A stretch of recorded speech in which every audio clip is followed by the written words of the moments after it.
Hi everyone, Bear from Bear Reads Books. Welcome back to my channel. Time for another book review. Something a little bit different today. A bunch of books for a book review. I have just finished one of these bunch of books. Bear with me. I've just finished The Hardy Boys, number 108.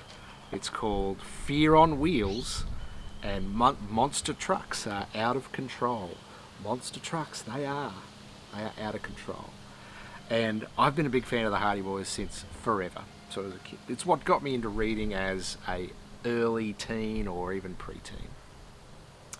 And they were the types of books that in the 1980s, they were released every couple of months. They would re-release these older books that were written originally just after the war, so the 40s and 50s and 60s.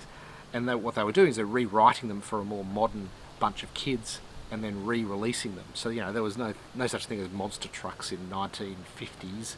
So they re-release it for a late 90s kind of audience. And they did for me when I was growing up in the 80s, that they'd re-release all of these. You'd see a new one on the shelves, and I'd rush to the shelves and buy it. So what I've done over the last few months is just buy Hardy Boys books whenever I found them.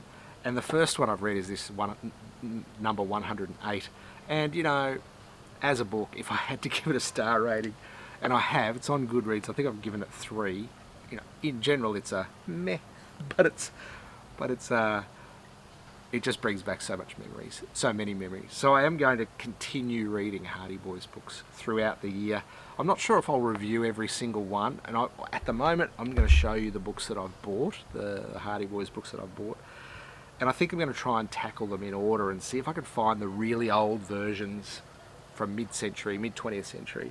If you look at Hardy Boys on Wikipedia, and I might put a link down below, you can see where they re-released this entire back catalogue over and over and over again. So it almost looks like Franklin W Dixon has lived for 150 years.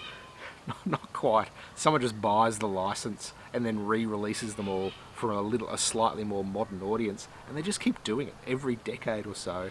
There was the 80s, there was the 90s, there was the 2000s. They've just re-released them. I'm not sure if there's any ones being released right now though, but it's worth checking out. The ones that I remember fondly are the ones that were re-released in the 80s. They came out in hardback. I haven't found any of those yet, funnily enough. I found these are from 2000s. Let me read the back of this one just for lols. The Hardys are on a collision course with tons of rolling terror and thunder. $250,000 in cold cash.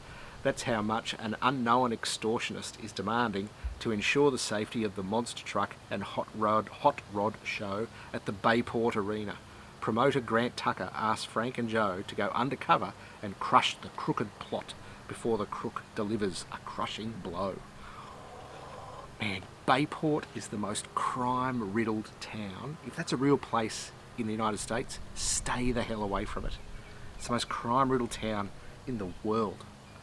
There's like Colombian drug lords, there's monster trucks just running rampant all over the place. There's The Clue of the Broken Blade. This is number 37. I think this one's maybe from the 90s. Strangely enough, it has a man in full fencing regalia battling a man with a stick. Only in Bayport, folks. Number 37. The Clue of the Broken Blade, a deadly duel. Joe and Madsen donned their wire mesh masks and gloves and took up their positions for the duel. They began to make thrusts and lunges, circling each other warily. Suddenly, Madsen pretended to stumble. As Joe lowered his guard, the huge swordsman slashed out viciously with his glittering blade. Sounds almost erotic. For Joe, the duel had become a deadly fight for survival. The Hardys' lives are threatened when their search for a missing sabre brings them up against a group of desperate gangsters. The Broken Blade, number 37. I haven't read that one yet. I've only read Hell on Wheels, whatever the hell it's called, Fear on Wheels, 3 stars. And I think, you know, most of them are going to be 3 stars. I don't think we're going to reach the heights of 4 or 5 stars with these books, but I'm going to give them a shot anyway. Hardy Boys number 3, Hardy Boys Case Files. Now these are the ones that came out in the 90s or maybe even the early 2000s. Came out hardback again. And they came out in all different countries under different names. So some things were released in Australia under a certain title, but they always carried the author's name of Franklin W Dixon. It's quite fascinating. But they just kept buying the license, or his family maybe. I have to investigate some more and let you know. But this is the Hardy Boys number 3, The Cult of Crime. I'm not even going to read that one. That's just so funny. Anyway, the one I'm going to read next is the very first 3 in their original have been put into one volume called the Classic Collection Volume 1.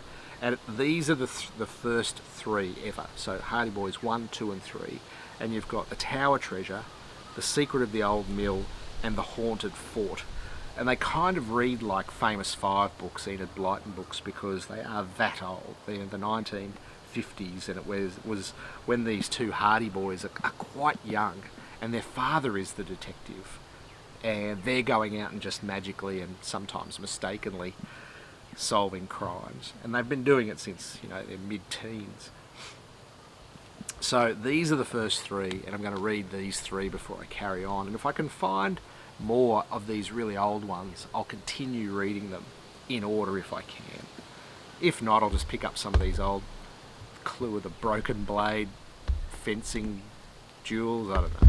So, I do love the Hardy Boys, but please don't expect there to be a review with stellar 5-star reviews on Goodreads.